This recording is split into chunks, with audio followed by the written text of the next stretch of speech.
कहानी उस घर की है जहां बहू और बेटी को एक माना जाता था, लेकिन फिर। अरे शिखा बेटा, तू रसोई में क्यों घुसी रहती है? जा, रोटी मैं बना लूंगी। नहीं नहीं माँ जी, आप बैठिए, बस सारा खाना बन ही गया है। श्वेता को बोल देती हूँ, वो खाना लगा देगी सबका। सॉरी भाभी, मेरे पास वक्त नहीं है। माँ, मुझे पैसे देना, पार्लर जाना है। हाँ हाँ चली जाना, भाभी को भी ले जाना। वो भी जाने को बोल रही थी पार्लर, पर पहले ना मदद कर दे उसके खाना लगाने में। देख माँ, वो बहू है, उसे बहू रहने देना, इतना सर पर मत चढ़ा भाभी को। श्वेता, ज्यादा मत बोला कर। बहू और बेटी में कोई फर्क नहीं होता है। जा जाकर काम कर। ननद को माँ का भाभी से इस तरह प्यार करना बिल्कुल अच्छा नहीं लगता। वो बार बार किसी न किसी तरह माँ को भाभी के खिलाफ भड़काती रहती, लेकिन कोई फायदा ना होता। एक रोज, अरे बेटे किशन, जा बहू को कहीं घुमा कर ला, सारा दिन घर में काम करती रहती है। हाँ हाँ माँ, हम लोग जा रहे हैं ना गोवा। अच्छा जी, भाभी ने तो हमें बताया भी नहीं। वैसे तो सारी पंचायत करती है, ये गोवा वाली बात क्यों छुपा गई हमसे? अरे क्योंकि उसे खुद नहीं पता था बहन। मुझे टिकट सस्ती मिल रही थी तो मैंने बुक कर दिया। हाँ शिखा, पैकिंग कर ले, संडे हम जा रहे हैं गोवा। दोपहर में शिखा पैकिंग कर रही थी कि सास आ जाती है। ये क्या बहू, साड़ियाँ? अरे गोवा जा रही है घूमने या फिर शादी में मायके हैं? माँ जी, ऐसा कुछ है ही नहीं, समझ में नहीं आ रहा क्या रखूं कपड़े में। अरे तेरी और श्वेता की साइज तो एक ही है, उसके कुछ मॉडर्न कपड़े ले ले, आकर लौटा देना। हाँ माँ जी, ये ठीक रहेगा। शिखा श्वेता के पास जाती है और उससे कपड़े मांगती है।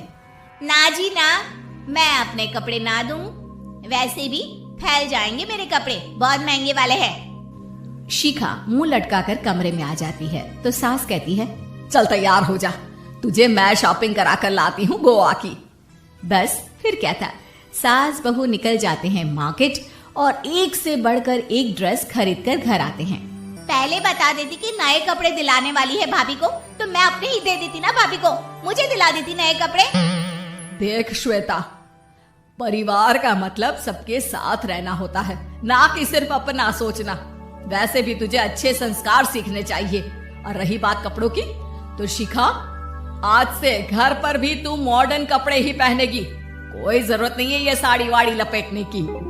अब क्या था, घर पर श्वेता और शिखा एक जैसे रहते। एक बार पड़ोसन आती है। अरे बेटा, अपनी माँ को तो बुलाना जरा, बात करनी है। शिखा सास को बताती है और रसोई में चली जाती है। ये आपकी बेटी बहुत बड़ी हो गई है, इसके लिए एक रिश्ता है, कहो तो बता दूं। ये बेटी नहीं बहू है, घर में सब एक जैसा ही रहता है। वैसे मेरी बेटी भी बड़ी हो गई है, कोई रिश्ता हो तो जरूर बताना। पड़ोसन रिश्ता लेकर उन लोगों के घर आती है। तब श्वेता की होने वाली सास कहती है, तो ये घर है, कितने मंजिल का है? और ये बहू ने आपकी क्या पहन रखा है, जीन्स टॉप? अरे भाई, साड़ी वाड़ी नहीं है क्या इसके पास? देखिए, सर्दी है तो साड़ी में बहू कैसे मैनेज करती, वैसे पहनती है साड़ी भी।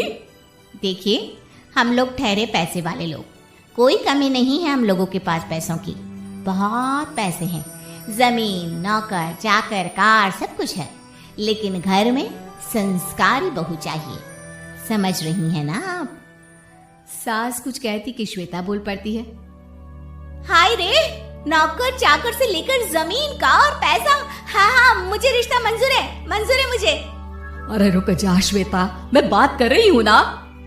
देखिए, हम लोगों के घर इतनी आजादी नहीं मिलेगी।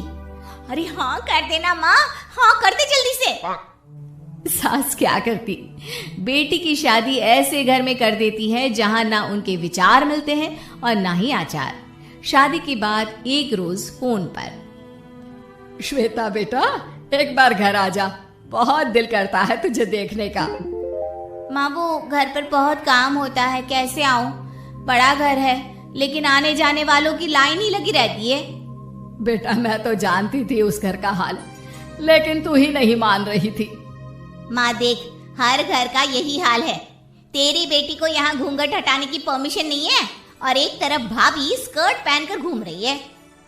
बेटा, मुझे क्या पता था कि मेरी बेटी को ससुराल के नाम पर पिंजरा मिल जाएगा। अच्छा माँ, फोन रखती हूँ, सास को गर्मा गर्म रोटी खिलानी है। तुम लोगों की तरह नहीं कि एक रोटी बनाओ, एक सब्जी बनाओ, फिर सारा दिन फ्री होकर घूमो।